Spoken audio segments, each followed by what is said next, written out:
ध्यानाभ्यास के इस सुखदायी अनुष्ठान में आपका हृदय से स्वागत है, अभिनंदन है, अभिवादन है। ध्यानाभ्यास के लिए कृपया अपने नेत्रों को बंद कर लीजिए। बाहर अनंत पदार्थ हैं, किंतु उनमें एक भी सुखदाता नहीं है। अनंत प्रकार की पर्याय हैं, उनको विषय करने से उनकी इच्छाएं उत्पन्न होती हैं, उनको प्राप्त करना चाहते हैं और उनकी प्राप्ति होती नहीं। हम बाहर से सुख पाने का प्रयत्न करते रहते हैं, जबकि बाहर सुख की सामग्री नहीं है। हमने बाह्य पदार्थों में सुख की सामग्री की कल्पना की है। सुख की सामग्री पूरे विश्व में एक ही है, वह हमारा अपना आभ्यंतर सुख स्वभावी शरीर है। उसमें जो स्वास्थ्य की दशा है वही अनुभव करने योग्य है। एक ही पदार्थ सुख स्वभावी है, वह हमारा अपना मूर्त शरीर है। उससे जुड़कर ही हम सुख पा सकते हैं, अन्य किसी प्रकार से नहीं पा सकते।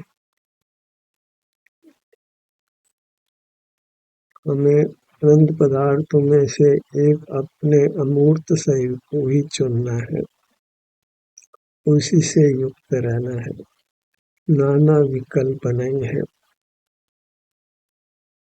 अपने विरोध में अनंत पदार्थ बाहर है, उन सबको हमने अस्वीकार करना है, क्योंकि वे हमारे नहीं है, सुखदाता नहीं है, सुख के स्रोत नहीं है।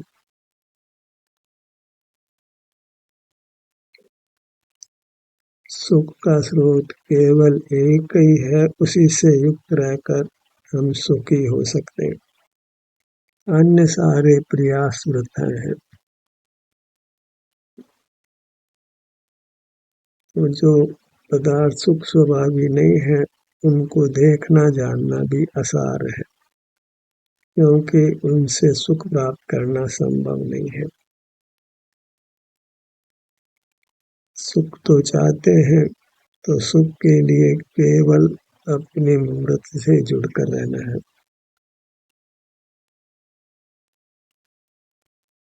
जितना शीघ्र हम ये बात समझ जाएं और अपने से जुड़कर रहने लगे, उतना शीघ्र ही हम सर्व दुखों से मुक्त होकर पूर्ण उत्तम सुख पा सकते हैं।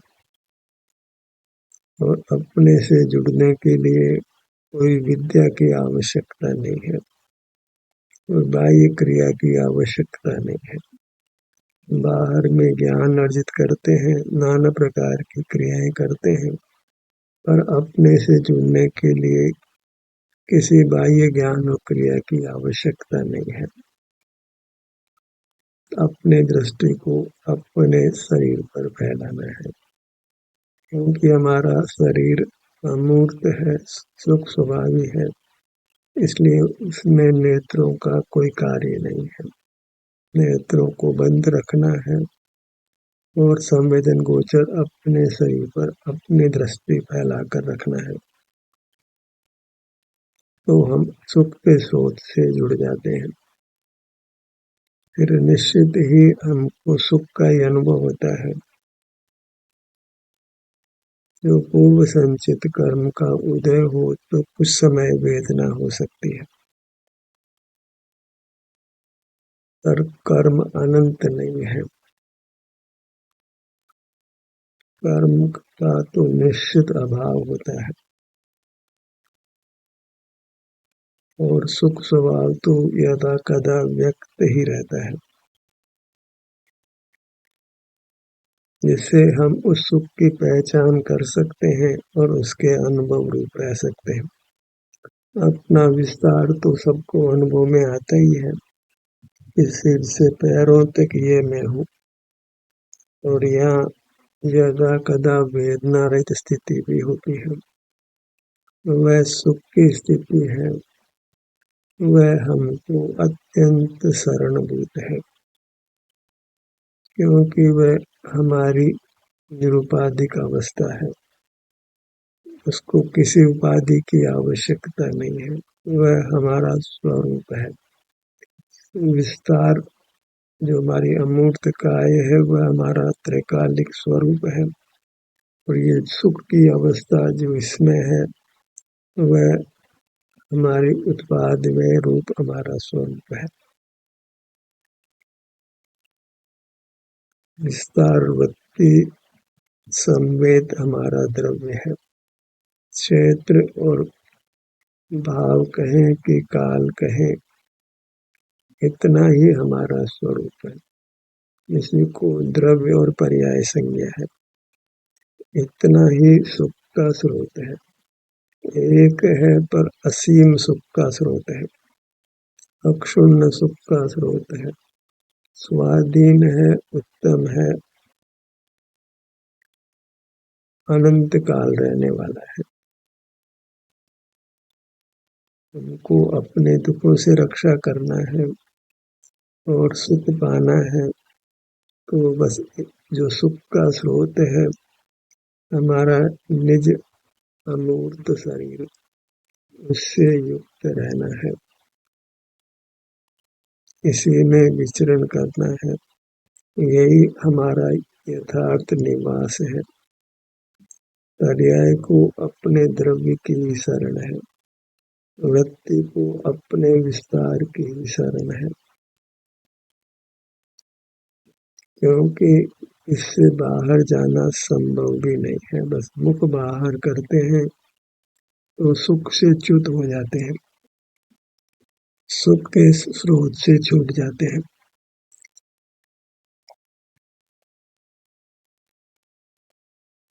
समझने को कोई अधिक विषय नहीं है, क्योंकि मार्ग अत्यंत संक्षिप्त है। अपने सिर के भाग पर आइए।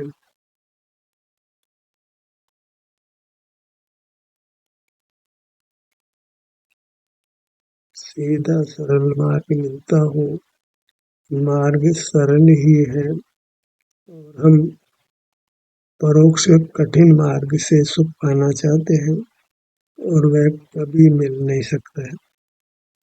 बाहर रहकर कितने ही प्रयत्न करें, हम जन्म मरण से पार नहीं हो सकते। दुखों का सिलसिला समाप्त नहीं हो सकता है। धर्म का भ्रम तो कर सकते हैं, सुख का भ्रम तो कर सकते हैं, न धर्म मिलता है न सुख मिलता है। लोक की इस संज्ञा में नहीं रहना है, लोक के कहे कहे भी नहीं चलना है। अन्य की इच्छाओं की पूर्ति के लिए हमें अपने शरीर से विमुख नहीं रहना है। लोगों की इच्छाओं की पूर्ति करने में हमें अपने से विमुख नहीं रहना है। हमें अपने सुख की इच्छा की पूर्ति करना है, जो हम अपने इस आभ्यंतर शरीर से युक्त होकर पा सकते हैं। परिवार को प्रसन्न रखना, समाज को प्रसन्न रखना, मित्रों को प्रसन्न रखना, ये कोई सुख का मार्ग नहीं है। हम केवल अपने को ही प्रसन्न कर सकते हैं। दूसरों को प्रसन्न करने के प्रयास में हम ही अप्रसन्न होने वाले हैं, दुखी होने वाले हैं। सब जीव अपने अपने सुख के स्रोत से जुड़कर सुखी हो। एक दूसरे को सुखी करने का प्रयत्न नहीं करना है, दूसरे को देखकर सुखी नहीं होना है, वह संभव नहीं है। आप आपका अनुभव करके ही सुख पा सकते हैं। आप अपने से दूर नहीं है। तीर्थ स्वयं ही है, देव भी स्वयं ही है, गुरु भी स्वयं ही है, शास्त्र भी स्वयं ही है, अपना परमात्मा कहीं बाहर नहीं है, आप ही अपना परमात्मा है। बाहर इच्छाएं बहुत प्रबल है और हम उनकी पूर्ति करने में लगे रहते हैं। तो कहीं तो हमको लगाम लगाना है, उन्हीं की पूर्ति करने में लगे रहें तो अपना संवेदन नहीं कर पाते। तो ये तो निर्धार करना ही है कि बाहर की इच्छाओं की पूर्ति में नहीं लगना है, अपने परिजनों की, मित्रों की इच्छाओं की पूर्ति करने में नहीं लगना है। जितनी पूर्ति करेंगे इच्छा उतनी ही बढ़नी है। अपनी इच्छा को पूरी तरह पूर्ण कर पाएंगे, न दूसरे की इच्छा को ही। हम इच्छा रहित हो सकते हैं, सब इच्छाओं का दमन करके अपने समीप आकर अपने सन्मुख होकर सुखी हो सकते हैं। हम इच्छाओं की पूर्ति करने में ही लगे रहते हैं और उस सिलसिला कभी समाप्त ही नहीं होता है, कहीं न कहीं उस पर रोक लगानी होती है। उसमें कुछ भी हमारा हित नहीं है। इच्छाएं बारंबार उत्पन्न होने वाली है क्योंकि हमने इच्छाओं को ही पूरा भूतकाल में किया है।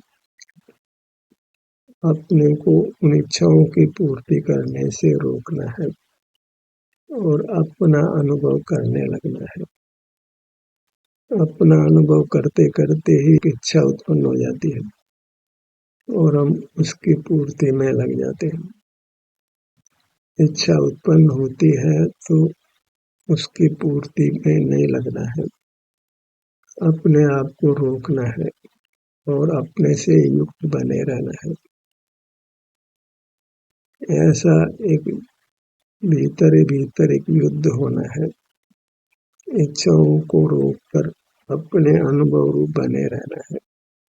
अपने अनुभव के समय इच्छा उत्पन्न नहीं होती है, पर अनुभव करने के साथ ही अगले पल कोई इच्छा उत्पन्न हो जाती है, तो उसको रोक पाते हैं तो फिर अनुभव कर सकते हैं। उपयोग तो बाहर आता है, बहिर्मुक्त होते हैं। उस बहिर्मुखता को रोकना ही इच्छाओं का दमन करना है और बहिर्मुख होना ही इच्छा होना है। जहाँ बाह्य पदार्थ को विषय किया तत्काल ही राग अर्थात इच्छा उत्पन्न होती है और उस इच्छा का दुख सहा नहीं जाता है तो हम उस इच्छा की पूर्ति करने में लगते हैं। उस इच्छा की पूर्ति नहीं करके हम अपना ही अनुभव करते रहें तो इच्छा शांत हो जाती है। इच्छा को शांत करने का सच्चा उपाय यही है कि इच्छा की पूर्ति नहीं करके हम अपना अनुभव करते रहें। इच्छाएं बीच बीच में उत्पन्न होगी, जब तक मोह कर्म का क्षय नहीं हो जाता है, मोह का तीव्रोदय होता है तो इच्छा उत्पन्न हो जाती है। हमें उस इच्छा की पूर्ति के विकल्प को शांत करना है। इच्छा की पूर्ति करते हैं तो सिलसिला कभी समाप्त होने वाला नहीं है, फिर सदा ही ध्यान में विघ्न उत्पन्न होगा। जब अपना अनुभव करने का प्रयास करेंगे, कोई इच्छा उत्पन्न होकर हमारे ध्यान में विघ्न उत्पन्न करेगी। जानने की इच्छा होती है, जानने की इच्छा ही प्रबल इच्छा है, क्योंकि जानने में पदार्थ से हमने सुख पाने की एक भ्रम उत्पन्न किया है। जड़ पदार्थों को विषय कर हमने सुख पाने का एक भ्रम पाला है, तो उस भ्रम का निवारण करना है, अपने विस्तार से युक्त रहने का सतत प्रयत्न करना है। इसी कारण से मोक्ष मार्ग को अस्ति नास्ति से कहा जाता है। केवल अस्ति और केवल नास्ति से मार्ग नहीं बनता है, क्योंकि ये दोनों स्थितियां आगे पीछे चलती रहती हैं। अनुभव करते हैं और इधर तत्काल बाद ही कोई इच्छा उत्पन्न हो जाती है, बाह्य पदार्थ का ज्ञान होने लगता है। ज्ञान होने लगता है तो उसका निरोध करना होता है, उसकी इच्छा की पूर्ति को रोकना होता है और अपना अनुभव करने लगना है। अपना अनुभव करते रहें और इच्छा उत्पन्न नहीं हो तो फिर उसका निषेध करने की आवश्यकता नहीं है। पर ऐसी स्थिति नहीं है कि हम अपना अनुभव करते रहें और इच्छा उत्पन्न नहीं हो। जिस समय अनुभव हुआ उस समय तो इच्छा उत्पन्न नहीं हुई, पर अगले क्षण ही अनुभव नहीं होकर मौका के उदय होने पर इच्छा उत्पन्न हो जाती। ये ध्यानाभ्यास में एक स्थिति बनती है। अनुभव करते हैं, अनुभव करते करते ही कोई विकल्प खड़ा हो जाता है, कोई आवश्यकता उत्पन्न हो जाती है और वो ध्यान को भंग करती है। तो उस इच्छा का दमन करके, इच्छा की पूर्ति नहीं करके फिर हम अनुभव करने लगते हैं तो इच्छा का मरण होता है, ज्ञान और राग का मरण होता है। तो हम अनुभव को निरंतर कर सकते हैं। अनुभव करते रहना, होता रहे तो कोई बाधा नहीं है। फिर नास्तिक की बात ही नहीं है। नास्तिक की बात तो इसलिए करनी होती है, जहाँ अनुभव करने का प्रयत्न करते हैं तत्काल ही कोई विकल्प खड़ा हो जाता है, क्योंकि अनुभव का काल एक समय मात्र है। अगले समय फिर हमको वही प्रयत्न करना होता है। पल पल आकर समय व्यतीत होता है। एक पल अनुभव किया, दूसरे पल में मुख बाहर और इच्छा उत्पन्न होती है। तो कुछ कुछ पदार्थ को जानने लगते हैं, उसके साथ ही फिर वचन प्रवृत्ति शुरू हो जाती है, काय प्रवृत्ति शुरू हो जाती है। तो उसके निषेध में खड़ा होना है, अनुभव करना है और ज्ञान इच्छा उत्पन्न हो, क्रिया की इच्छा उत्पन्न हो तो उसको लगाम देना है। बाहर में जिन जिन पदार्थों से हमने राग द्वेष किया है वे पदार्थ हमारे ज्ञान के विषय बलात् बन जाते हैं, तो हमको उस ज्ञान से हटना भी होता है। वो तभी हट सकते हैं जब हम ये समझ लें कि उस ज्ञान की इच्छा की पूर्ति करें, उस क्रिया की इच्छा की पूर्ति करें, उन पदार्थों को जाने और कुछ वचन चेष्टा काय चेष्टा करें, तो फिर अनुभव में पुनः लौट के आने में भी बहुत समय लग जाता है। हमें अनुभव को निरंतरता देनी है। निरंतरता देने के लिए हमको अस्ति नास्ति दोनों प्रकार से मोक्ष मार्ग को लेना है। ऐसा नहीं है कि हमने कुछ समय 10 मिनट, 5 मिनट, 15 मिनट अनुभव किया, उस अनुभव के समय भी बहुत विकल्प होते रहे और फिर हमने अनुभव को छोड़कर अन्य कामों में ही लगे रहे। हमारी चाह ये होनी चाहिए कि अनुभव की निरंतरता हो, कभी भी हम अनुभव से नहीं छूटे। अनुभव जितना होता है वो तो योग्य ही है, अच्छा ही है, पर अनुभव से छूटकर जो ज्ञान और राग उत्पन्न होता है, वचन चेष्टा कम करते हैं, काय चेष्टा हम करते हैं, उस पर नियंत्रण करना, इसको सेल्फ डिसिप्लिन कहते हैं, आत्म नियंत्रण कहते हैं, अनुशासन कहते हैं, इंद्रिय संयम कहते हैं, उसकी भी आवश्यकता है। एकांत ग्रहण नहीं करना है, अनुभव करना है, यह तो योग्य ही है, पर अनुभव से छूटते हैं तो हमको उस छूटने के कार्य को लंबा नहीं होने देना है, शीघ्र ही पुनः अनुभव करने लगना है। ये दोनों बातें यथावत हमारे समझ में आती है। देशना का यही स्वरूप है, भीतर से आवे कि बाहर से आवे। देशना अस्ति नास्ति रूप होती है तो ही मार्ग बनता है। एकांत ग्रहण करना योग्य नहीं है। अपने मुखमंडल पर आइए।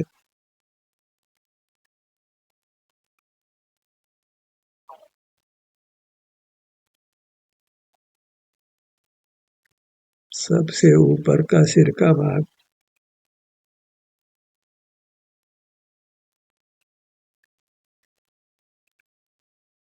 हर भाग सुख का स्रोत है और ये विभिन्न भागों वाला जो आत्म द्रव्य है, अपना अभ्यंतर सुख सही रहे, यही एकमात्र सुख का स्रोत है।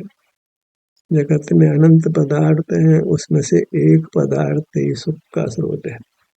नाना पदार्थों को जो बाहर अनंत है उनमें से एक को भी ग्रहण नहीं करना है, सबको नकारना है। ललाट के भाग पर आइए।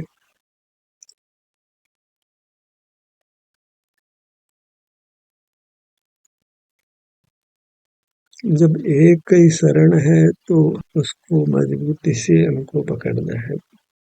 एक छूटा तो सब छूट गया।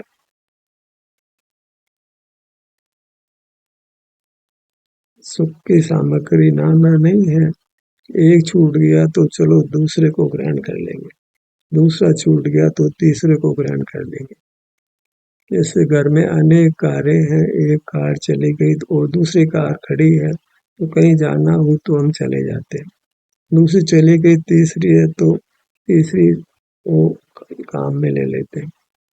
बाहर में तो नाना सामग्रियां हैं तो हम एक के नहीं होने पर दूसरे से काम चला लेते हैं और बाहर का जीवन चलता रहता है। पर मोक्ष मार्ग में नाना सामग्रियां नहीं है। एक ही द्रव्य है, वो आत्म द्रव्य है, एक ही शरीर है। पहले इसके नाना विभाग कल्पना करें, एक एक भाग को ही हम विषय करें, तथापि वस्तु एक ही है। नाना विभाग करने से हम नाना वस्तुएं नहीं हो जाते। वस्तु तो अखंड एक ही है, सिर से पैरों तक ये एक ही वस्तु है जो हमें सुख दे सकती है, जो सुख का स्रोत है, जो परमात्मा रूप है। उसी के अनुभव रूप रहना है और नास्ति से अन्य किसी को देखना जानना उपयोग में नहीं लेना है। उपयोग में तो लेते ही आए हैं, अनादि से नाना पदार्थों को हम उपयोग में लेते आए हैं। तो वह पक्ष बहुत बलवान है, वह पुनरावृत्ति मांगता है, तो हमें अपने आप को ही रोकना होता है। और जो करने योग्य कार्य है, अपनी मूर्त के सन्मुख होना, वह कार्य हमने करते रहना है। नेत्रों के भाग पर आइए।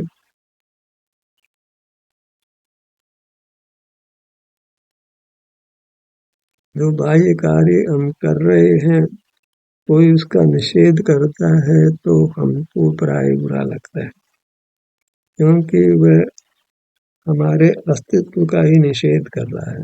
हमने तो हमारा अस्तित्व ही बहिर्मुख बनाया है, हमारा जीवन ही बहिर्मुख बनाया है, पराश्रित बनाए हैं।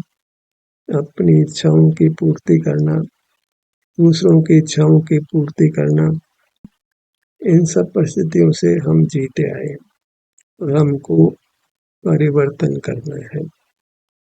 तो जो पूर्व में जो हम करते आए हैं उसका कोई निषेध करता है तो हमको प्राय इष्ट नहीं होता है, पर निषेध तो करना ही होगा, अन्यथा मोक्ष मार्ग का विधान होना संभव नहीं है।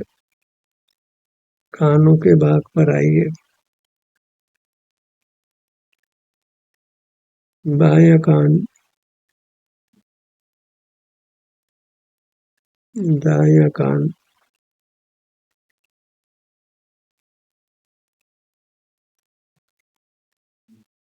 जो अनुभव का प्रयास करता है तो उसमें सहज ये भावना भी होती है कि मैं बाह्य प्रवृत्ति मुझको नहीं हो, इंद्रिय ज्ञान नहीं हो, मैं अपने अनुभव रूप ही रहूं। ऐसा विकल्प हुए बिना नहीं रहता है। जो अनुभव में बाधक कारण है उसका निषेध भीतर से ही आता है। जिसको अनुभव की तीव्र इच्छा है तो वह अनुभव के बाधक कारण को हटाना ही चाहता है। नासिका पर आइए।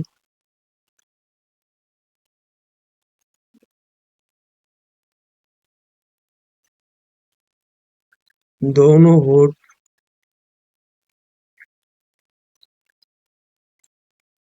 जिह्वा, तालु, कंठ,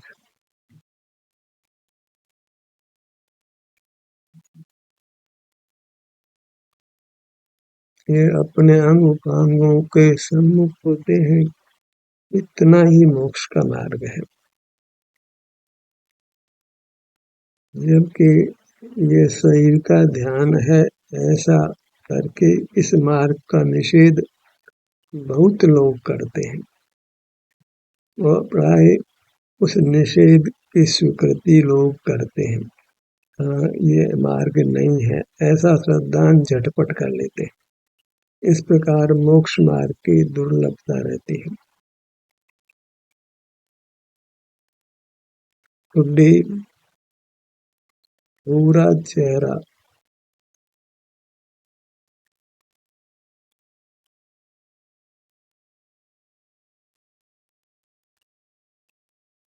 हम अपना अनुभव भी करते रहें।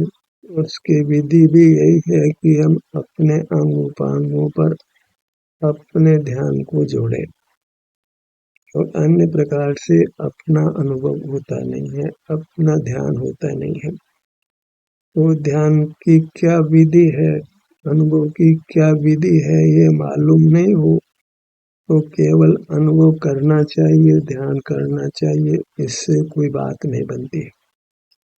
ध्यान करना चाहिए, अपना अनुभव करना चाहिए तो उसकी विधि ज्ञात हो और अनुभव के बाधक कारणों का भी ज्ञान हो, तो हम बाधक कारणों से अपने आप को बचा लेते हैं और अनुभव की विधि के द्वारा अपना अनुभव करते रहते हैं। सीने का भाग, पेट का भाग, पीठ,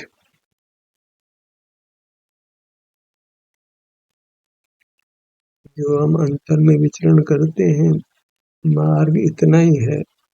सहज ये बात हृदयंगम नहीं होती है, क्योंकि इससे जो हमने बाहर में नाना प्रशस्त क्रियाएं की हैं, उन सब का निषेध होता है, जो हमारा अंतर्मन स्वीकार नहीं कर पाता है। हमें उस अंतर्मन को भी राजी करना है। मार्ग इतना ही है, इससे अधिक मार्ग बिल्कुल नहीं है। न भूतकाल में था, न आज है, न भविष्य में होगा। दाहिनी भुजा, बाईं भुजा, दाहिना पैर, बायां पैर, इस प्रकार अपने विभिन्न भागों पर विचरण करना, यही हमको धर्म की क्रिया लगे।